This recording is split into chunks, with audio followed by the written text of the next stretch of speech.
প্রিয় সদস্য শ্রী নওশাদ সিদ্দিকী, আপনাকে আমি 2 মিনিট এক্সট্রা সময় দেব। 2 মিনিট এক্সট্রা সময়। Thank you sir, thank you sir. এত বিলে আপনি অবজেকশন দিয়েছেন, হ্রাসের প্রস্তাব দিয়েছেন, সেই জন্য। ধন্যবাদ স্যার।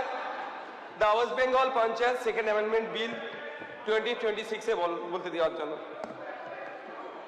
চোরের ওপরে রাগ করে মাটির থালায় ভাত খাওয়ার মতো হচ্ছে।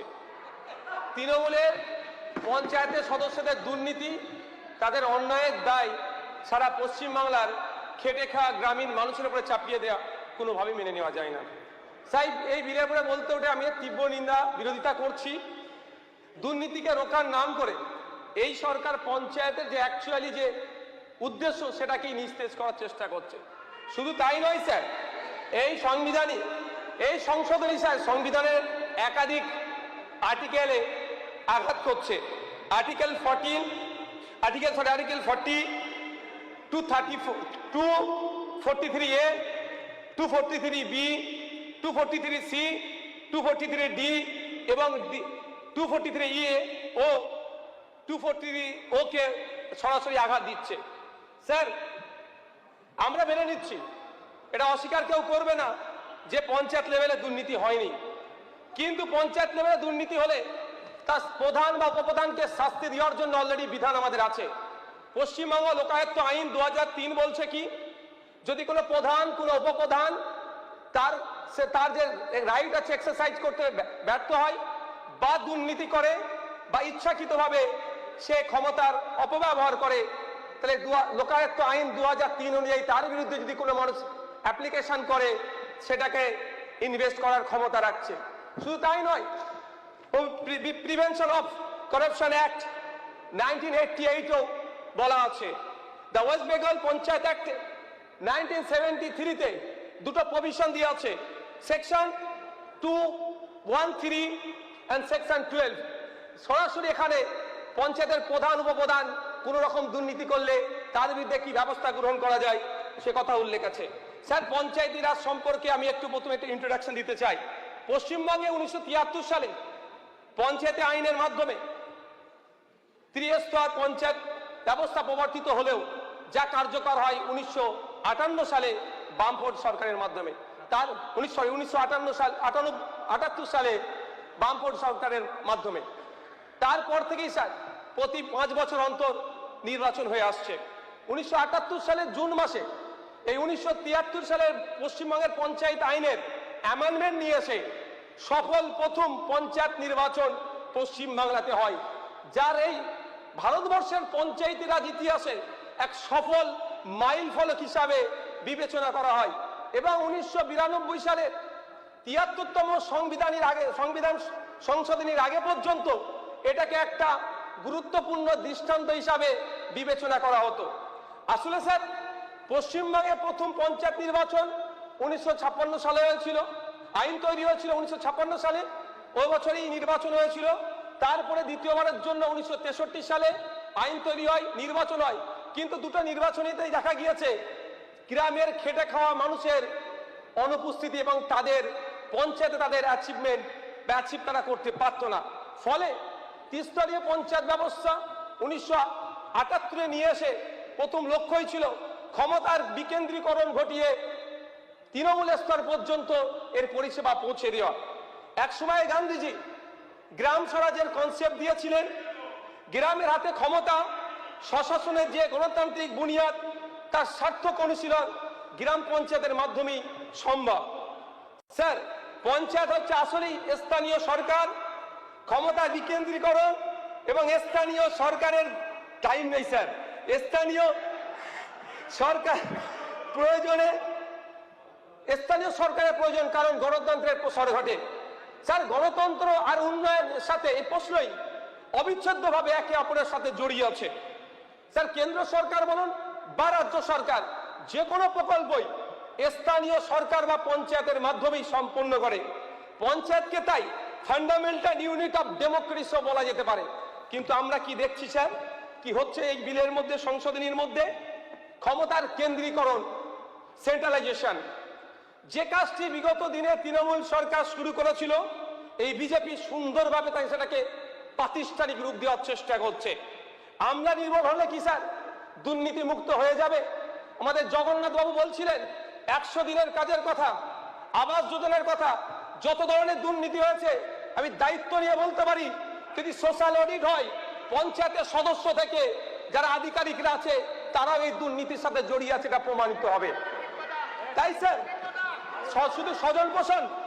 শুধু স্বজন পোষণের কথা বললেই এটা এই আইন নিয়ে আসলে স্বজন পোষণ মন্দ হবে আমি বিশ্বাস করি না।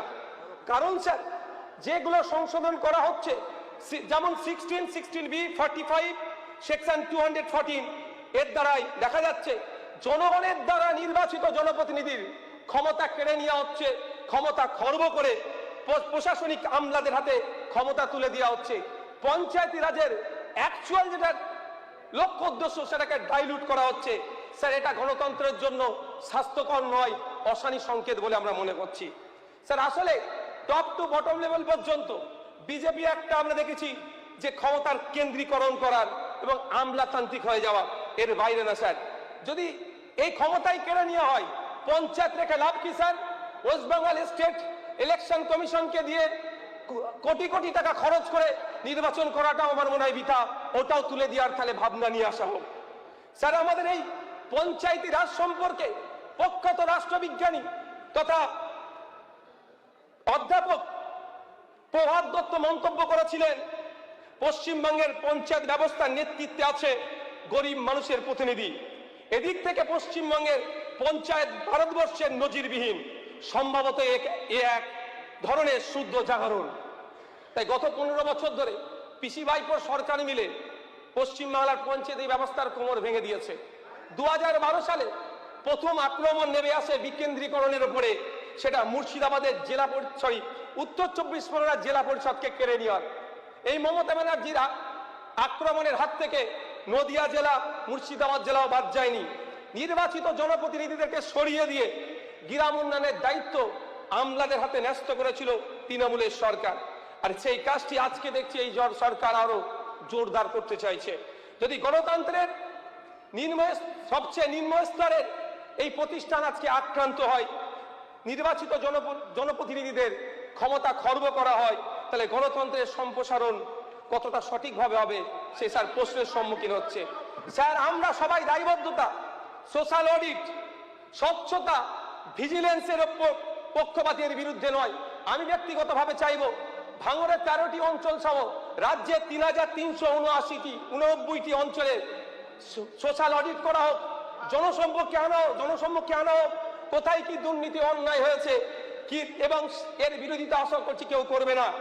ভিজিলেন্স কমিশন গঠন করা হোক, স্বচ্ছতার জন্য ওয়েবসাইট ডিসপ্লে বোর্ড লাগানো হোক, টেন্ডার কোথায় কিভাবে হচ্ছে, কে পাচ্ছে না পাচ্ছে তার স্বচ্ছতা নিয়ে আসা হোক, কাজের হাল হকিকত অনলাইনে আপলোড করা হোক, সাথে সাথে কত টাকার টেন্ডার হচ্ছে সেইগুলো নিয়েও আলোচনা হোক, তাহলে একটা অ্যাকাউন্টেবিলিটি থাকবে।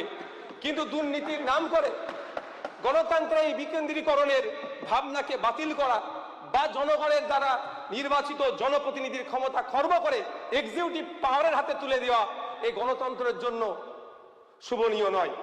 স্যার বিগত সরকারের আমলে দেখেছি জেলা পরিষদ থেকে শুরু করে বিভিন্ন 3 টায়ারের ক্ষেত্রে যখন যারা পরাজিত হয়েছে তাদেরকে ভয় দেখিয়ে বকলমে ক্ষমতা দখল করেছে। আজকেও কোনো না কোনো ভাবে সেই কাজের দিকে এগোচ্ছে। স্যার পরিশেষে আমি একটা প্রস্তাব রাখবো, যখন পঞ্চায়েত নিয়ে আলোচনা হচ্ছে, ওয়েস্ট বেঙ্গল স্টেট ইলেকশন কমিশনের আন্ডারে এটা চলে, রাজ্যের বিভিন্ন প্রান্তে কান পাতলে শোনা যায় যে জনপ্রতিনিধিদের শিক্ষাগত যোগ্যতা নিয়ে ভারতবর্ষের অনেক রাজ্য আছে, যেমন আমি হরিয়ানার কথা যদি বলি, সেখানে দেখা যাবে জেনারেল মেল ক্যান্ডিডেটের ক্ষেত্রে মাধ্যমিক পাস হতে হয়, জেনারেল ওমেন অ্যান্ড এসসি মেলের ক্ষেত্রে 8ম শ্রেণী পাস হতে হয়, তফসিলি এসসি নারীদের জন্য শুধুমাত্র পঞ্চায়েতের জন্য 5ম শ্রেণী পাস হতে হয়।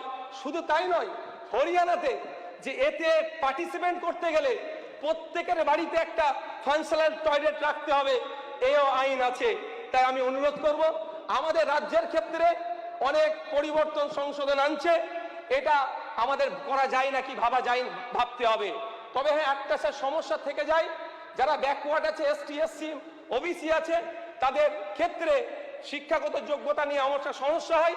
তার জন্য আমাদের আইন করা দরকার, হয় 10 বছর 12 বছর 15 বছর একটা পিরিয়ড দিয়ে রাখতে হবে, যে এর মধ্যে তারা এডুকেশনটা কমপ্লিট করতে হবে। এটা করতে গেলে আরেকটা গ্রামীণ সমস্যার সমাধান হবে, যে স্কুল ছুট হচ্ছে, এই আগামী দিনে পঞ্চায়েতের কম্পিটিশন ইলেকশনে আমরা দাঁড়াতে পারবো না, তাহলে আমাদের পরিবারের কেউ দাঁড়াতে পারবে না, তাদেরকেও স্কুলমুখী করবে। এক কাজে দুটো হবে, আমরা শিক্ষিত জনপ্রতিনিধি পাবো এবং স্কুল ছুটে বন্ধ রাখতে পারবো। পরিশেষে আবারও বলবো, এই ক্ষমতার বিকেন্দ্রীকরণকে যেভাবে কুক্ষিগত করা হচ্ছে, আবারও বিবেচনা হোক। দুর্নীতি অন্যায় হয়েছে, তাদেরকে খুঁজে বার করা হোক, তাদের বিরুদ্ধে ব্যবস্থা গ্রহণ করা হোক। এখানে একটা জায়গায় বলা হচ্ছে, অদ্ভুতভাবে দেখছি যে দল যদি চেঞ্জ করে নেয়, প্রতিনিধি যদি দল চেঞ্জ করে নেয়, তাকে কিভাবে খুঁজে পাবেন? স্যার, যদি সরকারি আধিকারিক দুর্নীতি করে গায়েব হয়ে যায়, তাকে কিভাবে খুঁজবেন? তাকে যেভাবে খুঁজবেন, জনপ্রতিনিধিকেও সেইভাবে খোঁজা যায়, যদি খোঁজার মানসিকতা আমাদের থাকে। মাননীয় সদস্য, আপনার সভা শেষ এই হয়ে আইন নিয়ে একটু আবারও বিবেচনা করা দরকার। ধন্যবাদ স্যার।